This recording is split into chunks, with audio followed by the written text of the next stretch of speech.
Assalamualaikum warahmatullahi wabarakatuh. Perkenalkan nama saya Santi Malayuni dengan NIM 2114050014. Di video kali ini saya akan menjelaskan tentang penafsiran surah An-Naml ayat 103 sampai 105. Untuk terlebih dahulu saya akan membacakan ayat tersebut.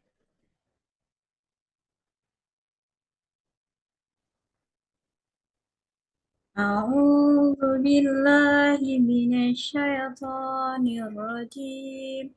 Bismillahirrahmanirrahim.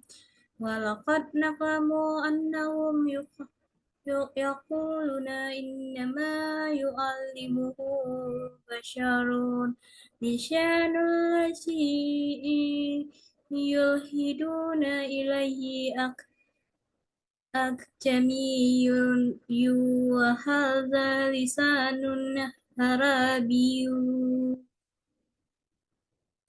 lisanun arabiyyun mubin. Innal ladzina la yu'minuna bi ayatina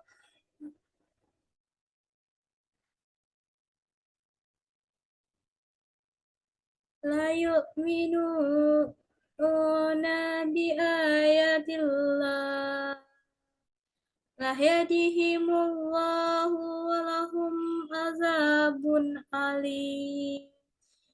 Innama yaftaril kadzibal ladzina la yu'minuna bi ayatina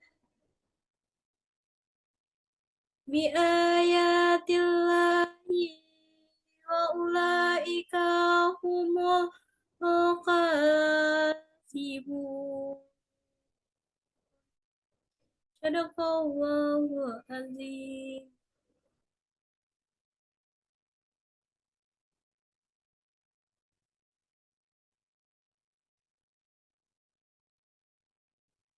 Baiklah, eh, kita akan menjelaskan arti perkata dari surat An-Nahl ayat 103 sampai 105.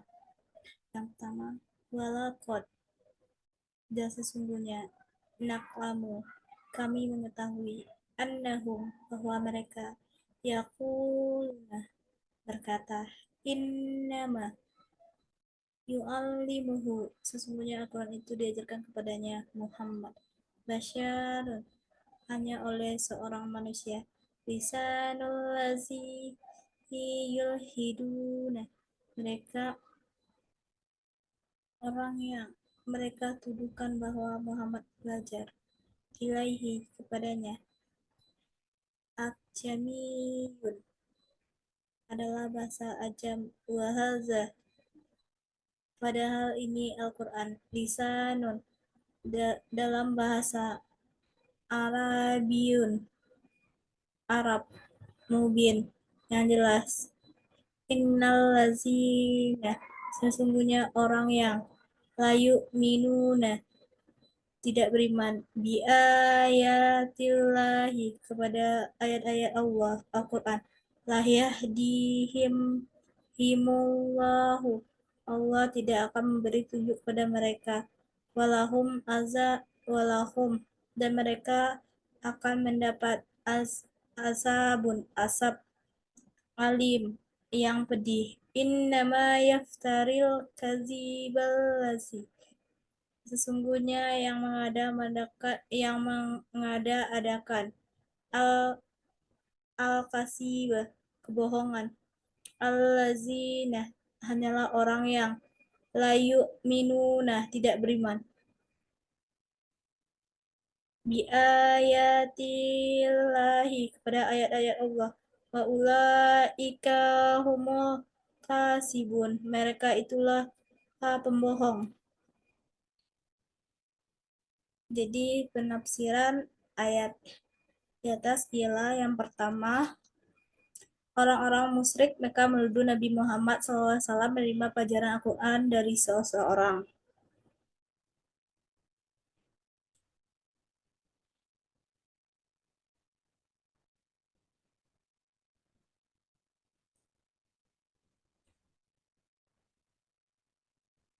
Allah Subhanahu wa taala menjelaskan bahwa orang-orang musyrik Mekah menuduh Nabi Muhammad SAW menerima pelajaran Al-Quran dari seseorang.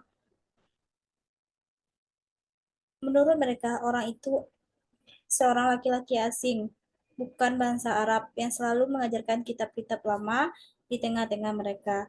Tetapi tuduhan itu tidak benar karena Al-Quran tersusun dalam bahasa Arab yang indah dan padat isinya. Bagaimana orang asing menciptakannya, sampai sejauh mana orang yang bukan bangsa Arab Quraisy merasakan keindahan bahasa Arab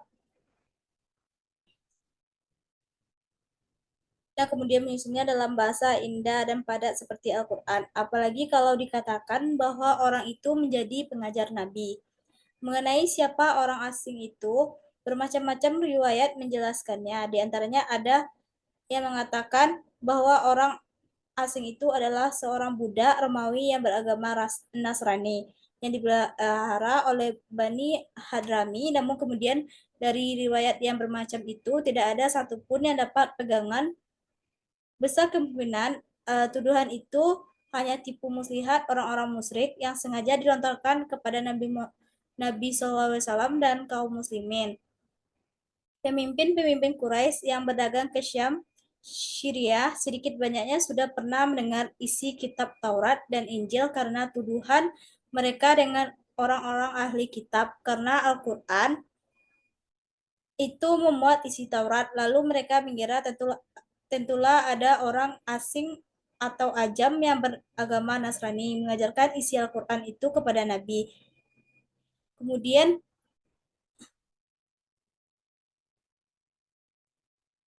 kemudian dalam ayat ini Allah Subhanahu wa taala menegaskan bahwa tanpa iman kepada Subhanahu wa taala dan Al-Qur'an sebagai wahyunya, seorang tidak akan dapat mendapat petunjuk kepada kebenaran hakiki yang melepaskan dia dari azab. Orang-orang yang mengatakan bahwa Al-Quran itu buatan manusia atau dongeng-dongeng zaman kuno tentu jauh dari hidayah Allah dan tidak akan dapat menemukan jalan kebenaran. Al-Quran yang seharusnya menjadi penuntun ditinggalkannya sehingga mereka menjadi sesat. Oleh karena itu, mereka mudah terjerumus ke dalam kejahatan sehingga jiwanya menjadi kotor dan tertutup oleh noda-noda dosa. Mereka itu pasti sengsara dan tersiksa di dunia dan di akhirat.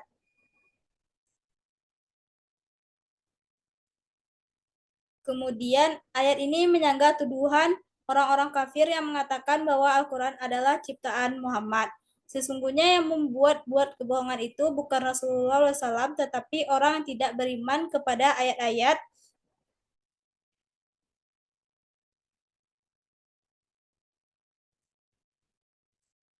Allah, baik ayat-ayat kauniyah yang menjelaskan keesaan dan kekuasaan Allah yang terdapat pada alam semesta ini, maupun ayat-ayat Qur'aniyah yang memberi petunjuk dalam kehidupan ini. Jadi sebenarnya mereka yang menjadi pendusta bukan Rasulullah SAW karena beliau adalah orang yang paling jujur, sempurna ilmu dan amal perbuatannya, kuat keyakinan dan paling terpercaya karena kejujuran dan kebersihan jiwanya ia diberi Al-Amin, orang yang paling jujur.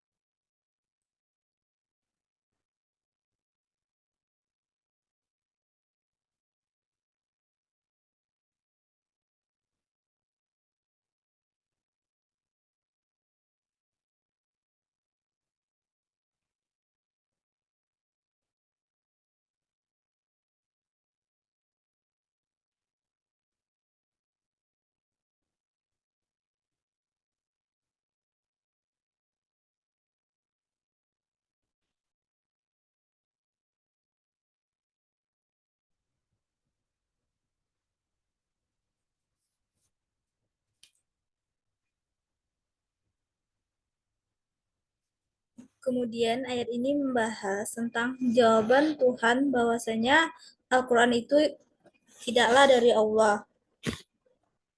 Al-Quran di, Al-Quran dibuat oleh Nabi Muhammad SAW. Ayat ini disebutkan Allah Maha Tahu apa yang mereka lakukan yang mereka lakukan adalah mereka menuduh bahwa Nabi Muhammad itu diajari oleh manusia, oleh seorang tentang agama ini. Jadi Muhammad itu bukan rasul, tidak mendapat wahyu dari Allah. Dia bukan urusan Tuhan, tapi dia mendapatkan semua itu karena hasil dapatkan dari seorang. Dibuktikan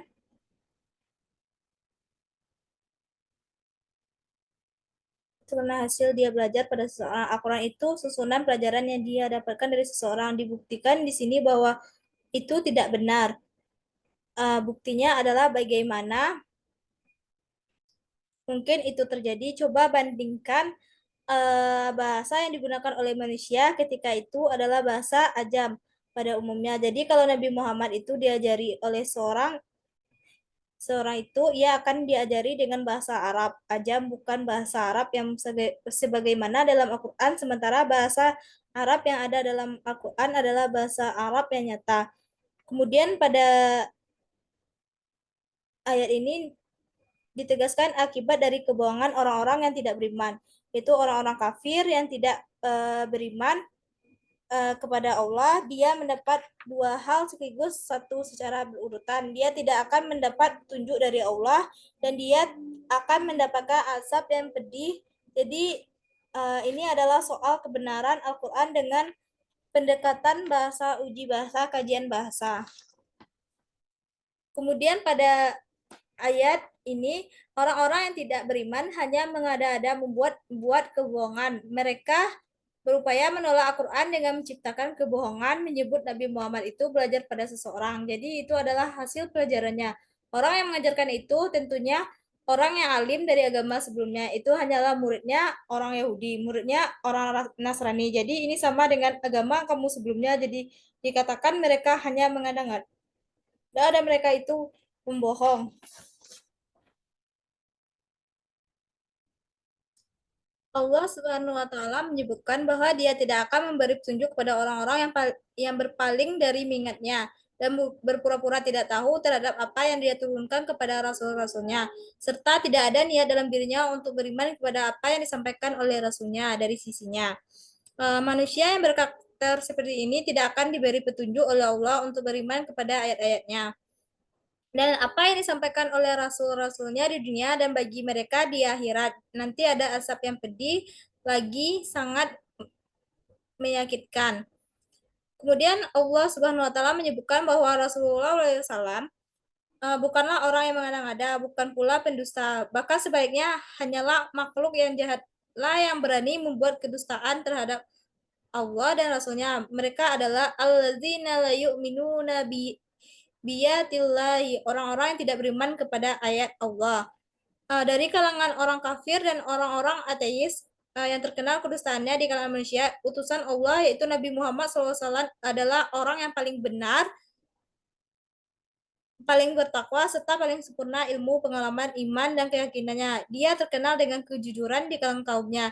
Tidak ada seorang pun yang meragukan hal ini dari kalangan mereka, sehingga mereka memberi julukan di antara sesama mereka dengan panggilan Al-Amin.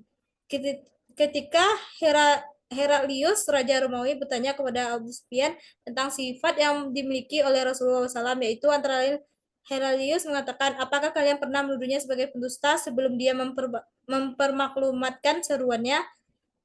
Abu Sufyan menjawab tidak pernah. Maka Heraklius berkata, tidaklah logis bila dia meninggalkan kedustaan terhadap manusia lalu ia pergi dan berbuat kedustaan terhadap Allah Subhanahu wa taala.